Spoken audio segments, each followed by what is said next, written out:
نحمده ونصلي على رسوله الكريم اما بعد فاعوذ بالله من الشيطان الرجيم بسم الله الرحمن الرحيم رب اشرح لي صدري ويسر لي امري واحلل عقدة من لساني يفقهوا قولي. ایک دفعہ درود شریف پڑھ لیجیے.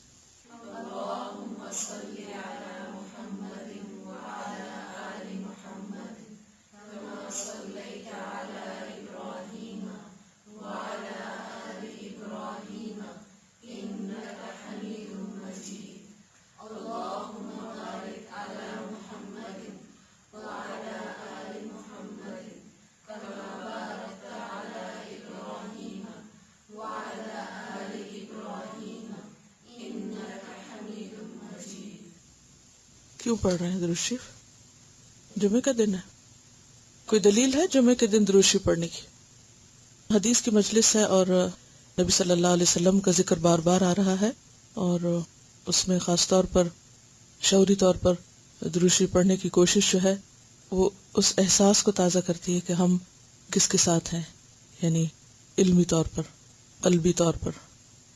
ان کے جو احسانات ہیں ہم پر، ان کا بدلہ تو ہم نہیں دے سکتے سوائے اس کے کہ ہم درود شریف کی شکل میں آپ پر دعائے خیر کر کے کچھ اس کام میں شریک ہو جائیں. پھر پڑھی.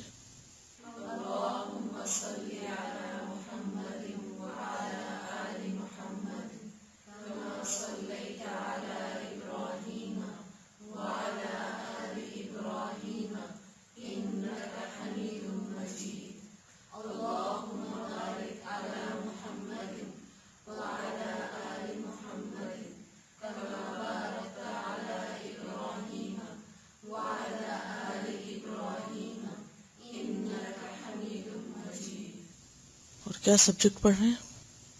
حسن اخلاق. دعا مانگی.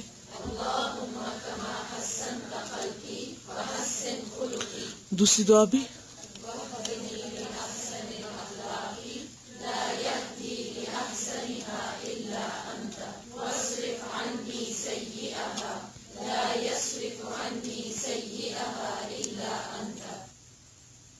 ہمارا آج کا موضوع انشاءاللہ الکلام ہی ہے اور گزشتہ ہفتے ہم نے جو احادیث پڑھی تھی اگلی حدیث سے ہم آج کی گفتگو کا آغاز کریں گے انشاءاللہ.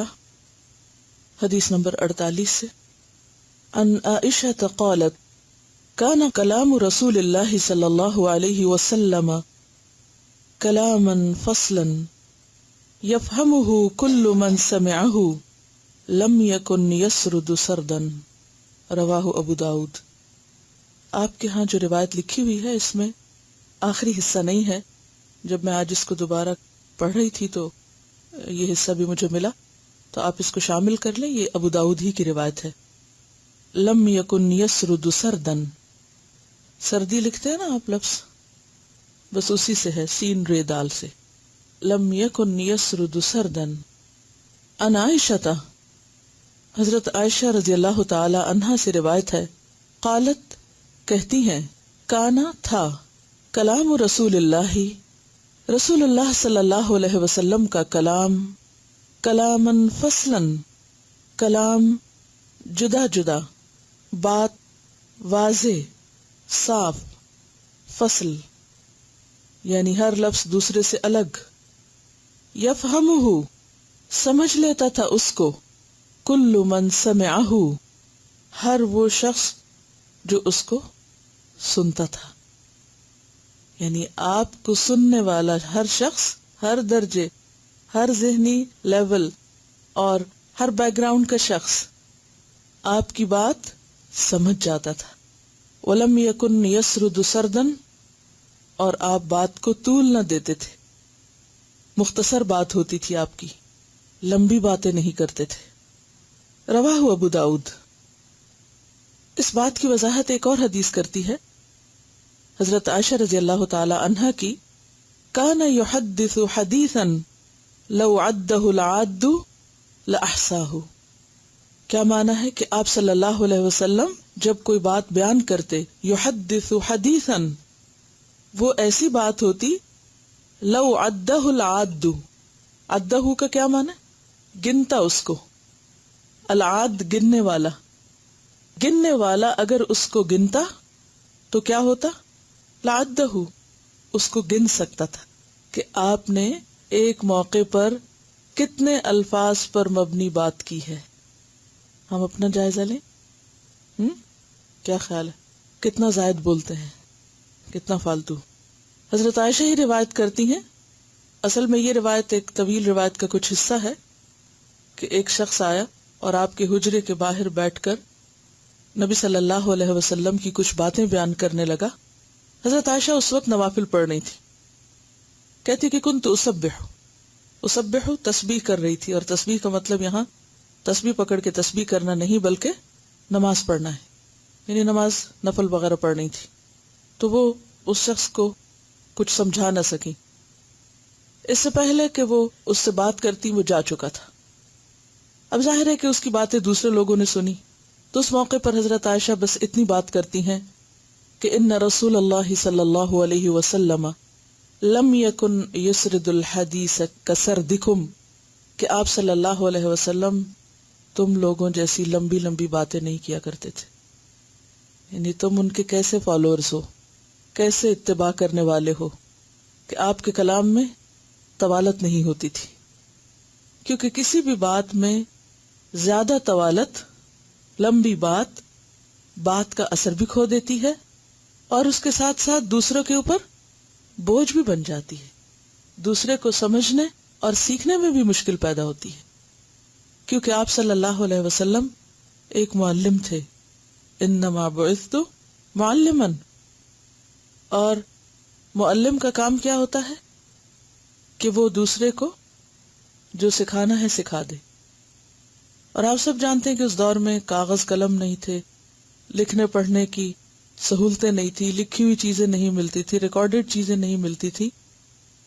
لوگ جو کچھ سیکھتے سنتے وہ ایک ہی بار انہیں سننا ہوتا، یا 2 بار یا 3 بار، تو سن کر انہیں یاد بھی کرنا ہوتا تھا. کیونکہ آپ کی باتیں کوئی عام باتیں تو نہیں تھی. اگر آپ ہم جیسی طویل باتیں کرتے تو انہیں کون یاد رکھ سکتا، اور اگر یاد نہ رکھ سکتے تو پھر ہم تک وہ سب کچھ کیسے پہنچتا. اور اگر کسی طریقے سے پہنچ بھی جاتا تو آج کے مصروف ترین دور میں ساری سہولتوں کے باوجود کس کے پاس وقت ہوتا کہ ان کو پڑھ سکتا یا سیکھ سکتا یا جان سکتا. آج بھی ہم میں سے کتنے لوگ نبی صلی اللہ علیہ وسلم کی ہوئی باتیں ساری جانتے ہوں؟ کتنی معلوم ہے؟ سوچئے کتنے فیصد. مختصر ترین کلام کے باوجود حدیث نبی صلی اللہ علیہ وسلم کا کتنے فیصد حصہ ہم جانتے ہیں؟ نہیں جانتے. تو اگر وہ طویل ہوتا تو اور زیادہ مشکل ہو جاتی. حضرت جابر کہتے ہیں، یہ آپ کے صحابہ ہیں، آپ کے ساتھی ہیں جو آپ کی گفتگو کے بارے میں آگے لوگوں کو بتاتے ہیں.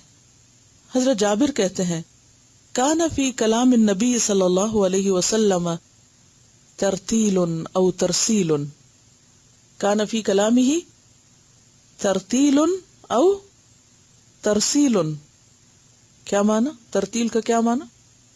ٹھہر ٹھہر کے کسی چیز کو پڑھنا، اور نہ صرف یہ کہ ٹھہر ٹھہر کے پڑھنا بلکہ ہر لفظ کو واضح کر کے ادا کرنا، اس کی حرکات اور اس کے مخارج کے ساتھ، یعنی پوری طرح واضح بھی کرنا اور آہستہ بھی بات کرنا.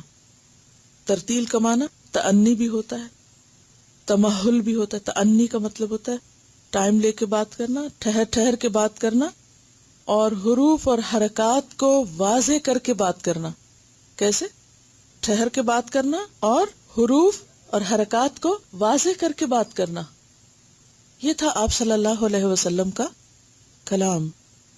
اور اس حدیث میں بھی کیا آتا ہے؟ کان کلام رسول اللہ صلی اللہ علیہ وسلم کلاما فصلا یفہمہ کل من سمعہ. اب ذرا اپنا جائزہ لیتے ہیں ہم. اپنے آپ سے پوچھئے، کیا میں واقعی اس انداز میں بات کرتی ہوں کہ بات دوسرے کو سمجھ آ جائے؟ کیا ہم اس کی شعوری کوشش کرتے ہیں؟ اور آپ کو معلوم ہے کہ جب کمیونیکیشن درست نہیں ہوتی تو سارے جھگڑے پیدا ہوتے ہیں، ساری مشکلات پیدا ہوتی ہیں. ہم جب کہنا کچھ چاہتے ہیں کہتے کچھ اور ہیں، یا واضح طور پر نہیں کہتے، تو سننے والا بھی اس کو درست نہیں سمجھتا. جب آپ کہنا کچھ اور چاہ رہے ہیں اور سننے والا اس کو کچھ اور سمجھ رہا ہے تو یہیں سے ایک اختلاف پیدا ہو جائے گا، یہیں سے مشکل پیدا ہو جائے گی، اور پھر وہ ملٹی پلائی ہو سکتی ہے، اور اس سے پھر تعلقات بھی خراب ہوتے ہیں، اور اس سے پھر بات کا بتنگڑ بن جاتا ہے، بات کچھ سے کچھ بن جاتی ہے، اور پھر ہم اس الجھی ہوئی چیزوں کو سلجھانے میں آدھی زندگی گزار دیتے ہیں۔ ہماری زندگی کا ایک بڑا حصہ محض مس انڈرسٹینڈنگز کو دور کرنے میں گزر جاتا ہے۔ تو کیا یہ بہتر نہیں کہ پہلے ہی درجے پر کوشش کی جائے کہ مس انڈرسٹینڈنگ پیدا نہ ہو؟ اور اس کے لیے بہتر کیا ہے کہ بات اس انداز میں کریں کہ دوسرے کو سمجھ آئے، اور خاص طور پر اس حدیث میں کل من، ہر ایک سمجھتا تھا، ہر ایک سمجھتا تھا۔ ہماری بات اگر چند لوگ سمجھ بھی جائیں تو دوسرے نہیں سمجھ پاتے، کیونکہ ہم رعایت نہیں کرتے، دوسرے کی کیئر نہیں کرتے، دوسرے کا خیال نہیں رکھتے۔ فکر ہے ہمیں تو صرف اپنی ہے، دوسروں کے لیے جینا تو سیکھا نہیں۔ اور گفتگو ایک ایسی چیز ہے جو ہم سب سے زیادہ دوسروں سے کرتے ہیں۔ کسی کے لیے کچھ کریں یا نہ کریں، باتیں ضرور کر لیتے، اور اگر باتیں بھی ایسی ہوں کہ جو دوسرے کو فائدہ نہ دیں تو ہم نے اپنی زندگی سے دوسروں کو کیا فائدہ پہنچایا، کیا دیا کسی کو۔ اگلی حدیث دیکھیے، عن انس عن النبی صلی اللہ علیہ وسلم انہ کان اذا تکلم بکلمۃ اعادها ثلاثا حتى تفهم وَإِذَا أَتَى عَلَى قَوْمٍ فَسَلَّمَ عَلَيْهِمْ سَلَّمَ عَلَيْهِمْ ثَلَاثًا۔ عن انس رضی اللہ عنہ سے روایت ہے، عن النبی صلی اللہ علیہ وسلم، نبی صلی اللہ علیہ وسلم سے، انہو بے شک آپ، کانا تھے، اذا تکلم جب کلام کرتے، بات کرتے، بکلمۃ کوئی بات، اعادہا دہراتے اس کو، لوٹاتے اس کو، ثلاثاً تین بار، حتی یہاں تک کہ تفہم سمجھ لیا جاتا، یعنی تین بار تک آپ اس کو ریپیٹ کرتے یہاں تک کہ آپ کی بات دوسروں کو سمجھ آ جاتی۔ اس سے مراد یہ نہیں کہ ہر بات ہی آپ تین بار بولتے تھے، اس سے مراد یہ کہ جو اہم باتیں ہوتی، یا جب آپ یہ محسوس کرتے کہ دوسرا شخص بات سننے میں مشکل محسوس کر رہا ہے تو اس کو تین بار دہراتے۔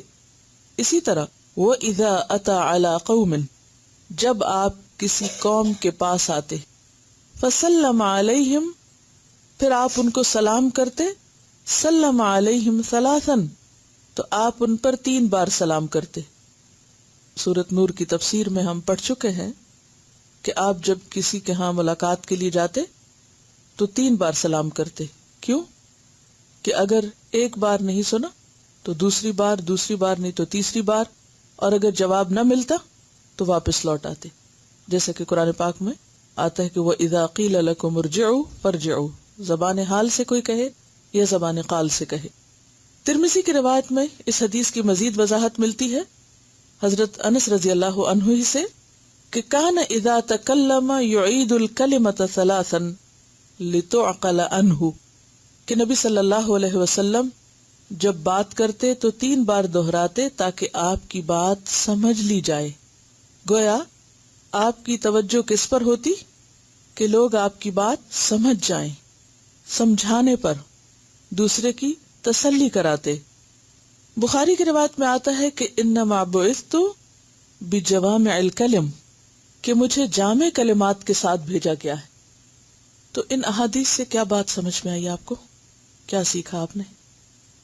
مختصر بات کرنی چاہیے، واضح طور پر بات کرنی چاہیے، سمجھانے کی کوشش کرنی چاہیے، شارٹر ٹو دا پوائنٹ، اور دوسرے سمجھ جائیں، یعنی میک شور کہ دوسرے بات سمجھیں، کیونکہ اگر بات سمجھنے میں غلطی ہو گئی تو عمل کرنے میں اس سے زیادہ غلطی ہو جائے گی بڑی۔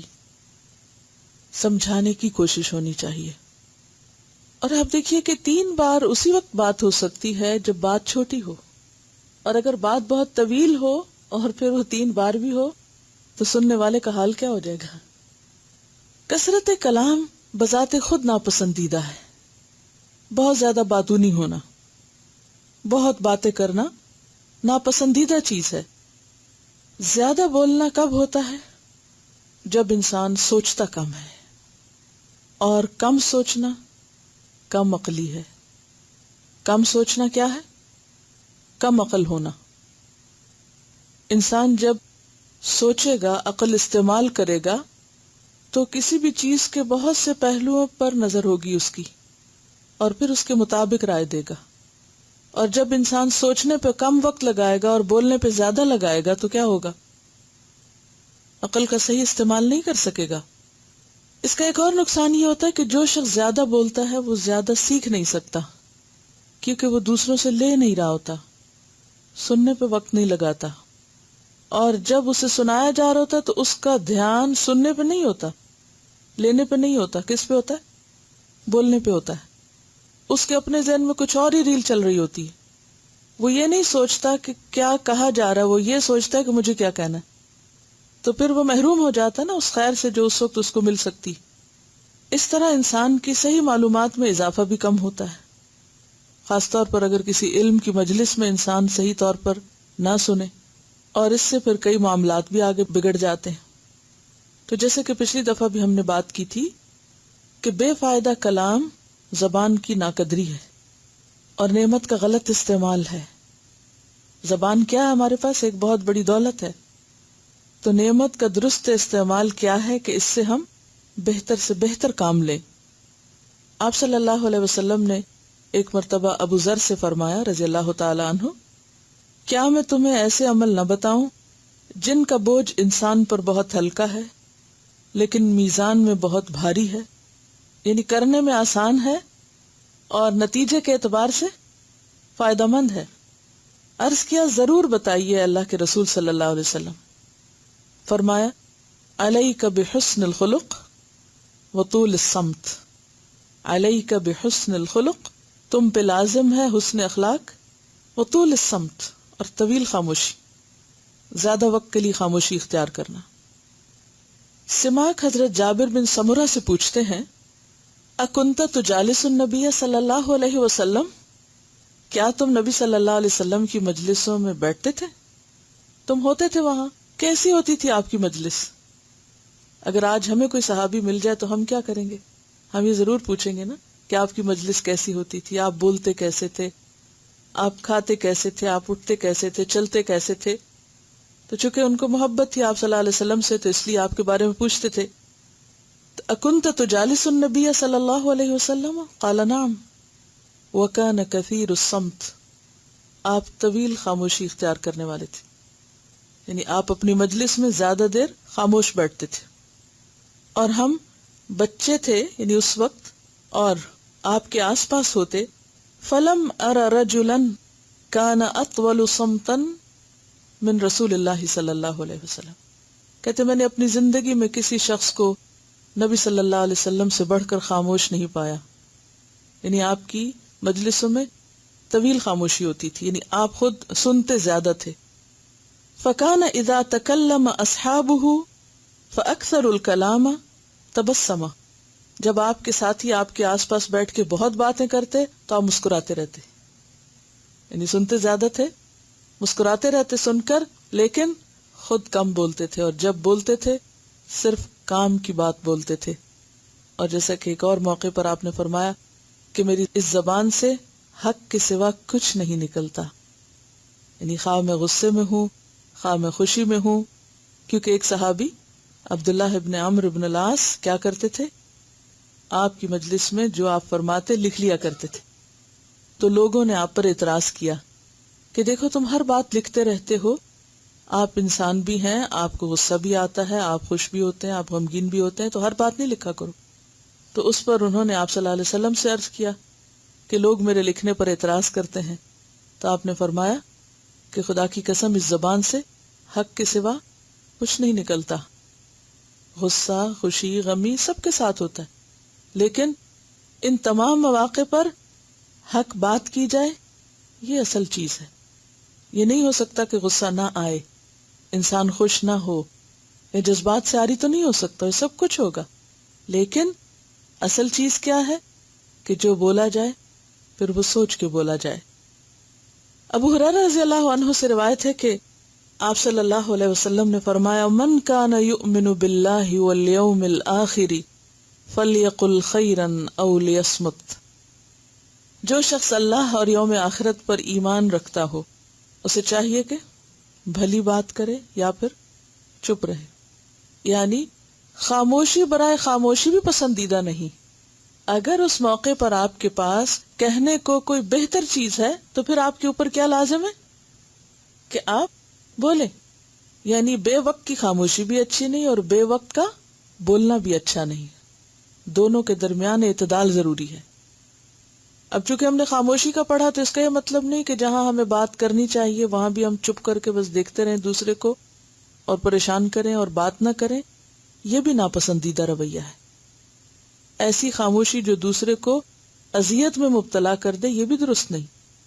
موقع کی مناسبت سے معقول بات کرنا ضروری ہے کیونکہ دو کام ہیں، ایک ہے بولنا اور ایک ہے خاموش رہنا. اگر خاموش رہنا اچھا ہے تو اچھی بات کرنا خاموش رہنے سے زیادہ اچھا ہے. لیکن آف کورس کہ بے موقع محل نہ ہو اور انسان بے وجہ بولتا نہ چلا جائے بلکہ اس کو اس کے مقام پر رکھ کے بات کرے. فَلْيَقُلْ خَيْرًا یہ پہلے فرمایا. اَوْ لِيَصْمُتْ اگر خیر نہیں تو خاموشی بہتر ہے. تو خیر کیا ہے؟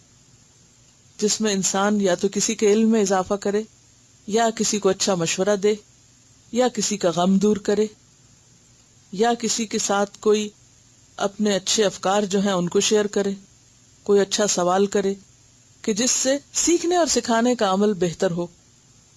کیونکہ بہت سے لوگ جب اس طرح کی احادیث پڑھتے ہیں تو پھر وہ ایک نیگیٹو طریقے سے ان پر عمل کرتے ہیں، نہ مسکراتے ہیں، نہ بات کرتے ہیں، نہ کسی جذبات کا اظہار کرتے ہیں اور وہ سمن بکمن عمیون بن جاتے ہیں.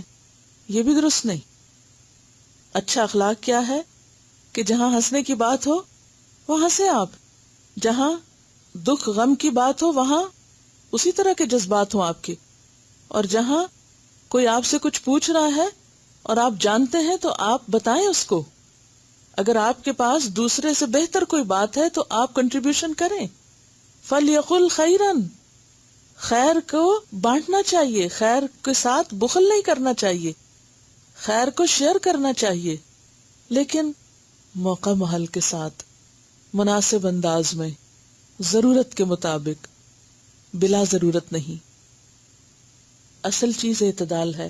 اب اگر اس وقت میں خاموشی اختیار کر لوں تو یہ خاموشی فائدہ مند نہیں ہوگی، کیونکہ ایک معلم جو ہے اسے سکھانا ہے اور سکھانے کے لیے جو ضرورت کی بات ہے وہ بتانا ہے. ہاں irrelevant باتیں، ادھر ادھر کی باتیں جو موضوع سے ہٹ کر ہوں اور وقت گزاری کا باعث ہو وہ درست نہیں.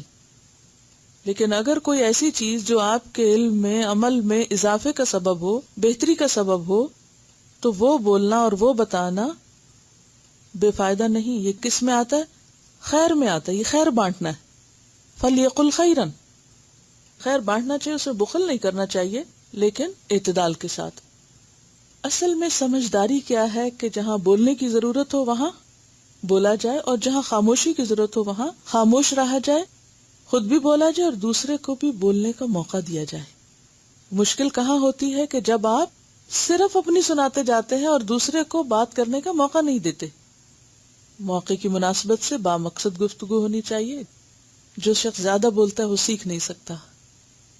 جو حدیث ہے نا کہ فَلْيَقُلْ خَيْرًا أَوْ لِيَصْمُتْ، تو جس سے کچھ بھی بھلائی ہو، خواہ وہ سوال ہو، خواہ وہ جواب ہو، خواہ وہ مشورہ ہو، خواہ وہ کچھ بھی ہو، اچھی رائے ہو، اس کا ضرور اظہار کرنا چاہیے. اگر آپ کی بات سے دوسرے کو دل آزاری ہو اور دوسرے کو آپ مس لیڈ کر رہے ہیں، یا یہ کہ آپ کی باتوں سے فساد پیدا ہو رہا ہے، چاہے آپ کی نیت اچھی ہے یا آپ سچ بول رہے ہیں لیکن اس سے ایک نتیجہ غلط نکل رہا ہے، تو ایسے بہتر ہے کہ انسان پھر خاموشی اختیار کرے. بے وقت کی خاموشی اور بے وقت کا بولنا دونوں ہی درست نہیں. حق بات کہنا اور سچائی کی بات کرنا اور اس موقع پہ خاموش نہ رہنا، اس میں صرف ایک بات ضرور سامنے رکھیں کہ اگر حق بات بولنے سے خیر سامنے آ رہی ہو تو بولیں، اور اگر حق بات کہنے سے یعنی اس کے نتیجے میں ایک فساد سامنے آنے والا ہو تو اس وقت پہ خاموشی بہتر ہے. موقع محل کی مناسبت ہے وہ بھی بے حد ضروری ہے. بعض لوگ خوشی کی محفل میں سنجیدہ ہو کے منہ بنا کے بیٹھ جاتے ہیں اور جو دوسروں کی بھی خوشی چھین لیتے ہیں، یہ بھی ناپسندیدہ ہے. آپ صلی اللہ علیہ وسلم کیا کرتے؟ صحابہ خوب خوب بول رہے ہیں، آپ کیا کرتے رہتے تھے؟ آپ صرف سنجیدہ ہو کے خوفزدہ شکل بنا کے نہیں بیٹھ جاتے تھے، بلکہ آپ مسکراتے رہتے تھے، یعنی سنتے رہتے تھے، مسکراتے رہتے تھے. اور جہاں کوئی ایسی بات ہوتی جو درست نہیں ہوتی تو آپ بیچ میں روک بھی دیتے تھے کہ ایسے نہیں، ایسے کہو. جہاں اصلاح کی ضرورت ہوتی وہاں اصلاح بھی کرتے تھے. دہرانے والی بات بھی بہت ضروری ہے کہ اگر کسی کو سمجھ نہیں آئی تو ہم دہرانے میں بعض اوقات بہت ناراض ہوتے ہیں. پہلی دفعہ کہاں تھے؟ پہلے کیوں نہیں سنا؟ یعنی ہم عموماً غصے کا اظہار کرتے ہیں اگر کوئی ہم سے دوبارہ بات پوچھے تو وہی بات ریپیٹ کرنے کو کہے. الفاظ کھانے نہیں چاہیے.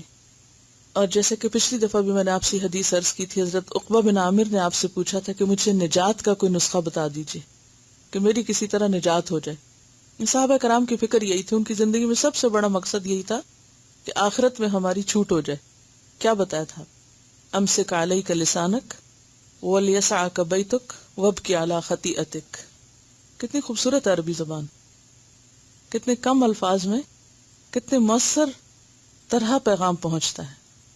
دوہراؤں، امسک علیک لسانک، امسک علیک لسانک ولیسعک بیتک وابکی علی خطیئتک، وابکی علی خطیئتک، اپنی خطاؤں پہ رویا کرو. یہ نسخہ ہم میں سے کتنے لوگ استعمال کرتے ہیں نجات کا؟ ہماری توجہ زیادہ تر گھر سے باہر کے معاملات پر ہوتی. دنیا بھر کی سیاست پر گفتگو کرنا ہم فرض سمجھتے ہیں. اپنی غلطی نظر نہیں آتی، اور اگر نظر ہی نہیں آتی تو روئیں گے کہاں سے؟ سوچیے اپنے بارے میں، سیلف انالیسس کے لیے ایک کوشچن لکھیے کہ میں زندگی میں کتنی بار، چلیے زندگی تو بہت لمبی ہو جائے گی، ہفتے میں کتنی بار اپنی غلطی پہ روتی ہوں؟ ایک ہفتے میں کتنی بار میں اپنی غلطی پر روتی ہوں؟ کیونکہ یہ تو ہو نہیں سکتا نا کہ پورے ہفتے میں کوئی ہم غلطی کرے ہی نہ. ہو سکتا ہے؟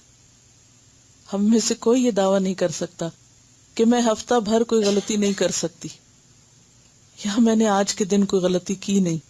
کوئی کہہ سکتا ہے؟ کوئی بھی نہیں کہہ سکتا. نہ میں کہہ سکتی ہوں نہ آپ کہہ سکتے. کوئی نہیں کہہ سکتا کہ میں نے آج دن بھر کوئی غلطی نہیں کی یا میں نے ہفتہ بھر کوئی غلطی نہیں کی. اگر ہم ہر روز غلطی کرتے ہیں اور ہر ہفتے میں کئی غلطیاں کرتے ہیں تو ان کے اوپر رونے کا تناسب کیا ہے؟ زیرو. اس کا تو وقت ہی نہیں ہے. اور یہ بات عورتوں سے نہیں، مردوں سے آپ نے کہی تھی، اور عورتیں بھی اس میں شامل ہیں. کیونکہ مردوں کے لیے تو عام طور پر رونا کیا سمجھا جاتا ہے؟ معیوب سمجھا جاتا ہے کہ مرد تو نہیں روتے. اپنی غلطی پر رونا، ہم رونے کی کئی باتوں پہ رو لیتے ہیں، لیکن اپنی خطا پہ رونا کہ میں خطا کار ہوں، میں غلط ہوں، اور سچے دل سے رونا اور واقعی رونا، یہی تو اصلاح کا نسخہ ہے. اور اسی اصلاح سے تو نجات ہوتی ہے. حضرت عبداللہ بن مسعود نے ایک دفعہ آپ سے پوچھا تھا کہ سب سے اچھا عمل کیا ہے؟ تو آپ نے فرمایا وقت پہ نماز پڑھنا. پھر انہوں نے پوچھا اس کے بعد؟ فرمایا تمہاری زبان سے لوگ سلامت رہیں. یہ بہت بڑا ہتھیار ہے نا. کلمہ کا کیا معنی ہوتا ہے؟ زخمی کرنا. یعنی ایسی باتیں نہ کرو کہ جس سے لوگ زخمی ہوں، لوگ سلامت رہیں. اگلی حدیث پڑھتے ہیں. ان محمد ابن المنکدر، بولیے کیا لفظ صحیح ہے؟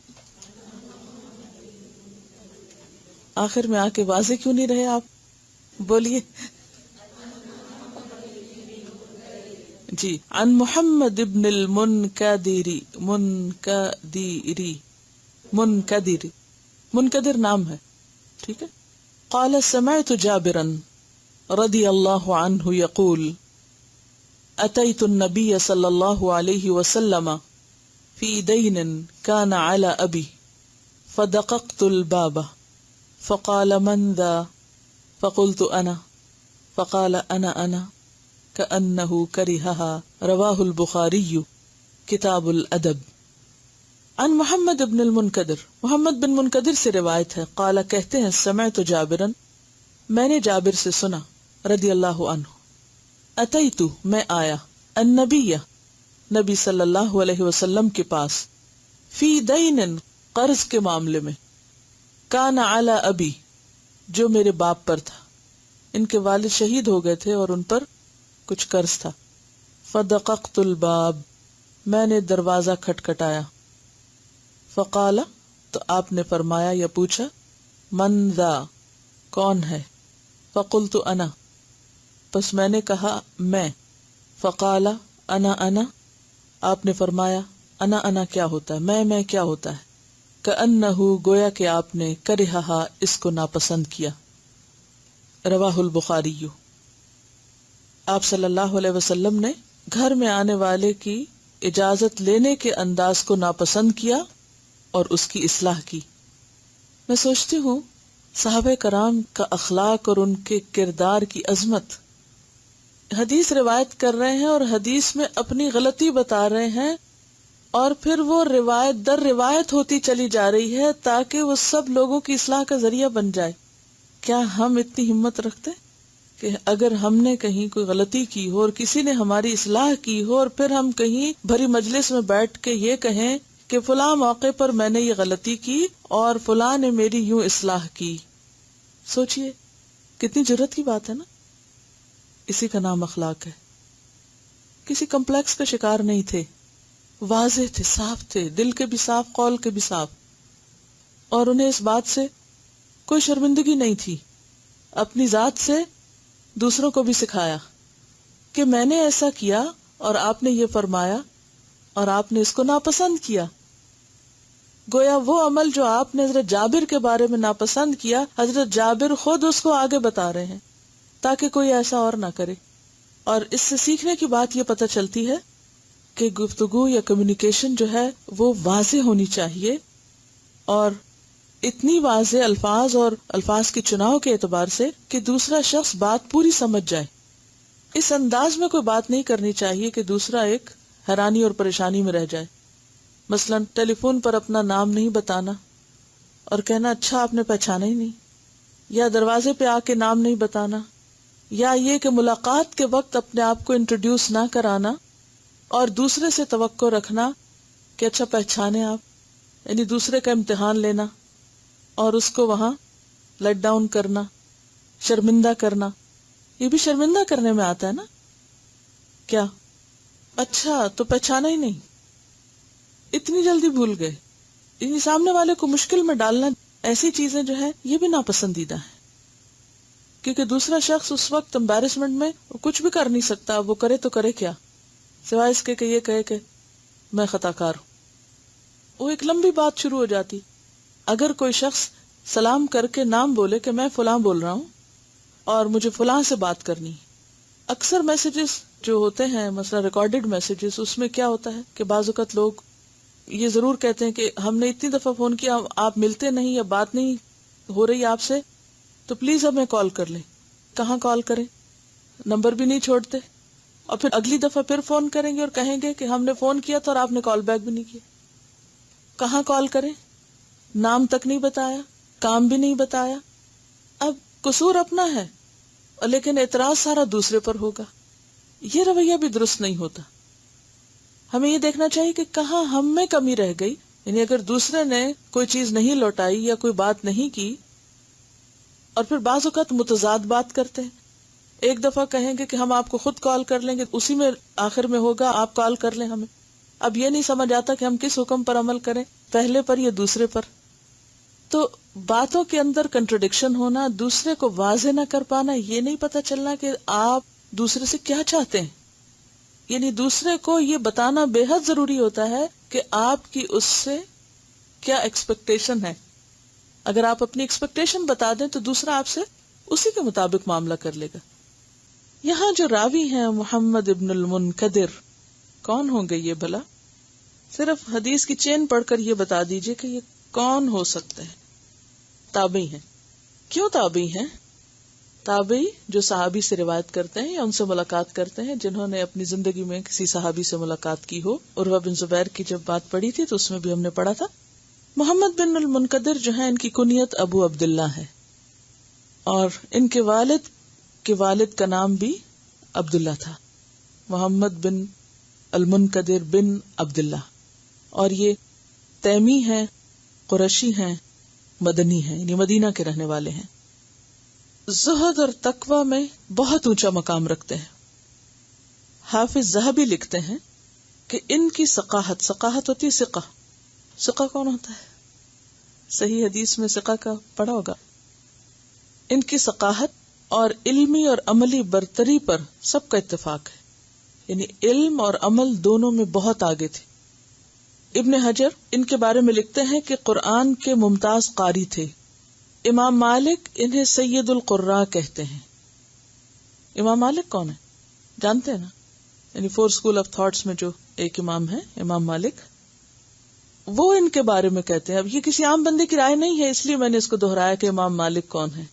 امام مالک محمد ابن المنکدر کے بارے میں کہتے ہیں کہ وہ سید القراء ہیں، یعنی قاریوں کے بھی سردار ہیں، یعنی بہت اچھا قرآن پڑھتے ہیں. گواہی آپ دیکھیے جو تاریخ میں لکھی گئی ان کے حق میں. ہمارے حق میں کون گواہی دے گا کہ ہم قرآن ٹھیک پڑھتے ہیں؟ اچھا تو چھوڑے، ہمارے بچے دیں گے. اصل بات یہ کہ قرآن ہماری اب پرائرٹی نہیں رہا، اور یہ کام ہم سمجھتے بھی نہیں. قرآن ٹھیک پڑھنا آتا تب بھی، نہیں آتا تب بھی، کوئی بات نہیں، اتنی امپورٹنس نہیں اس کی. حالانکہ یہ اللہ کا کلام ہے، اور اگر اللہ کا کلام صحیح نہیں پڑھنا آتا تو کیا پڑھا؟ تو اس کے لیے کم از کم ہمیں جب تک زندہ ہے کوشش تو کرتے رہیں. کوشش شرط ہے، اور کوشش کے ساتھ ہر چیز ہو سکتی ہے. پرائرٹی کی بات ہے کہ کیا چیز آپ کی نظر میں اہم ہے. حدیث کے بہت نامور حافظ تھے. حافظ ذہبی انہیں امام وقت کے نام سے یاد کرتے ہیں. انہوں نے صحابہ اور تابعین کی ایک بڑی جماعت سے فائدہ اٹھایا. صحابہ کرام میں انہوں نے حضرت ابو ایوب انصاری، انس ابن مالک، جابر جن سے ابھی آپ نے دیکھا روایت کی، ابو امامہ، عبداللہ ابن عمر، عبداللہ بن عباس، عبداللہ بن زبیر، ابو قتادہ، حضرت عائشہ، ان سے حدیث سیکھی، ان سے علم حاصل کیا. یعنی آپ خود سوچئے کہ محمد ابن المنکدر کے استاد کون کون ہیں؟ مشہور صحابہ کرام. تابعین میں سعید ابن المسیب، عروہ بن زبیر، معاذ بن عبد الرحمن، سعید بن عبد الرحمن ابن یربوع اور دیگر لوگ بھی ہیں. ابن عیینہ کہتے تھے کہ وہ صدق کی کان تھے. صدق کس کو کہتے ہیں؟ سچ، سچائی کی کان تھے، کہ آپ ان کے پاس جا کے بیٹھے تو اتنی سچی باتیں آپ کو ملیں گی کہ جیسے کان آپ کھودیں اور اس میں سے سونا نکلتا ہے اور نکلتا ہے اور نکلتا ہے. یعنی جتنا علم ان کے پاس تھا، جتنی باتیں ان کے پاس تھی، وہ سچائی پر مبنی تھی. ہم عام طور پر کن محفلوں کو انجوائے کرتے ہیں جہاں ہنسی مذاق ہو، چاہے وہ جھوٹی باتیں کیوں نہ ہو. کسی کی جھوٹی تعریفیں، کسی کا مذاق اڑانا، کسی کا کچھ، تم کہتے ہیں ہم نے بہت انجوائے کیا. جبکہ ان کے بارے میں کیا آتا ہے کہ سچائی کی کان تھے، کوئی غلط بات یا جھوٹی بات اپنی زبان سے نہیں نکالتے تھے. بڑے بڑے نیک لوگ ان کے پاس آ کے بیٹھتے تھے، صلحاء ان کی مجلس میں آ کے بیٹھتے، اور ان کے سوا کسی کو اس کا اہل نہیں دیکھا کہ کوئی کہے یہ بات اللہ کے رسول صلی اللہ علیہ وسلم نے فرمائی ہے اور اسے مان لیا جائے. جب یہ کسی کو یہ کہہ دیتے کہ یہ اللہ کے رسول صلی اللہ علیہ وسلم نے فرمایا تو اس کے پاس دوسری بات نہیں ہوتی تھی، وہ فوراً عمل کر لیتا تھا. اتنا وزن تھا ان کی بات میں. آپ دیکھیے کہ ہم بھی بعض اوقات لوگوں کو کہتے ہیں یہ حدیث ہے، یہ اللہ کے رسول صلی اللہ علیہ وسلم نے فرمایا ہے، اپنے بچوں کو کہتے ہیں، آس پاس کہتے ہیں، کوئی سنتا ہی نہیں ہماری بات. کیا وجہ؟ کیوں نہیں سنتے؟ محمد بن منکدر اگر ایک دفعہ کسی کو کہہ دیتے قال رسول اللہ صلی اللہ علیہ وسلم تو کوئی دوسری بات نہیں کرتا تھا، دوسری بات نہیں کوئی کرتا تھا، مان لیتا تھا. اور یہ انہی کا خاصہ تھا، کسی اور کی بات میں یہ اثر نہیں تھا جو ان کی بات میں تھا. کردار کا وزن ہوتا ہے نا. جنہوں نے ان سے استفادہ کیا، ان کے شاگرد کون کون تھے؟ اس میں سب سے پہلے ان کے اپنے ہی بیٹے یوسف اور منکدر اور بھتیجے ابراہیم. پھر عام لوگوں میں عمرو ابن دینار، امام زہری، نام سنا ہوگا امام زہری کا، ایوب، انس ابن عبید، سلمہ بن دینار، امام جعفر صادق، ہشام بن عروہ، یحییٰ ابن سعید، ابن جریج، یہ سب ان کے شاگرد تھے. بڑے بڑے ائمہ ان کے شاگرد تھے. فقہ اور فتویٰ میں بھی ان کو بہت مہارت حاصل تھی. اور مدینہ کے بڑے بڑے فقہاء میں ان کا شمار ہوتا تھا. یہ اپنے نفس کے ساتھ بہت سختی کرتے تھے، یعنی اپنے دل کی باتیں بہت کم مانتے تھے. امام مالک کہتے ہیں کہ وہ عابد و زاہد ترین لوگوں میں سے تھے. ان کے دل میں اللہ کا اتنا خوف تھا کہ قرآن پڑھ کر بے اختیار آنسو جاری ہو جاتے ان کے. ایک مرتبہ رات کو تہجد میں قرآن کی تلاوت کر رہے تھے کہ ایک آیت پر پہنچ کر بہت روئے، اور صبح تک اس رونے کے آثار تھے ان پر. کسی نے پوچھا کہ آپ کی حالت آج ایسے کیوں ہے؟ تو انہوں نے کہا آج میں قرآن پڑھ رہا تھا، جب اس آیت پر پہنچا تو میں ضبط نہ کر سکا. کیا آیت تھی؟ وَبَدَا لَهُم مِّنَ اللَّهِ مَا لَمْ يَكُونُوا يَحْتَسِبُونَ. ان لوگوں کے لیے خدا کی جانب سے ایسی چیز ظاہر ہوگی کہ جس کا وہ گمان بھی نہ کرتے ہوں گے. وَبَدَا لَهُم مِّنَ اللَّهِ مَا لَمْ يَكُونُوا يَحْتَسِبُونَ. اور یہ کب ہوتا ہے؟ کبھی دنیا میں بھی ہو جاتا ہے کہ انسان کے اوپر یکا یک ایسے حالات آتے ہیں کہ جس کا انسان کو گمان بھی نہیں ہوتا.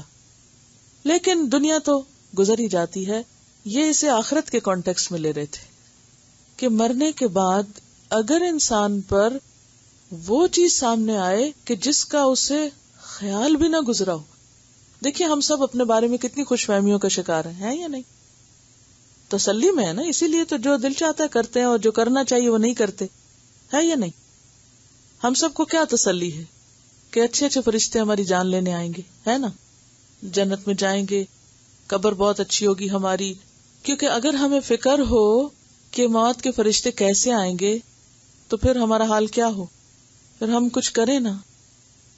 اگر ہمیں فکر ہو کہ قبر میں معلوم نہیں منکر نکیر کیسے آئیں گے، حساب کتاب کیسے ہوگا، ہم بے چین ہو اٹھیں.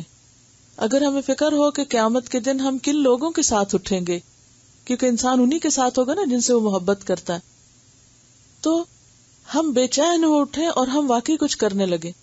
تو اس آیت نے ان کو بہت رلایا، بہت رلایا. وَبَدَا لَهُم مِّنَ اللَّهِ مَا لَمْ يَكُونُوا يَحْتَسِبُونَ.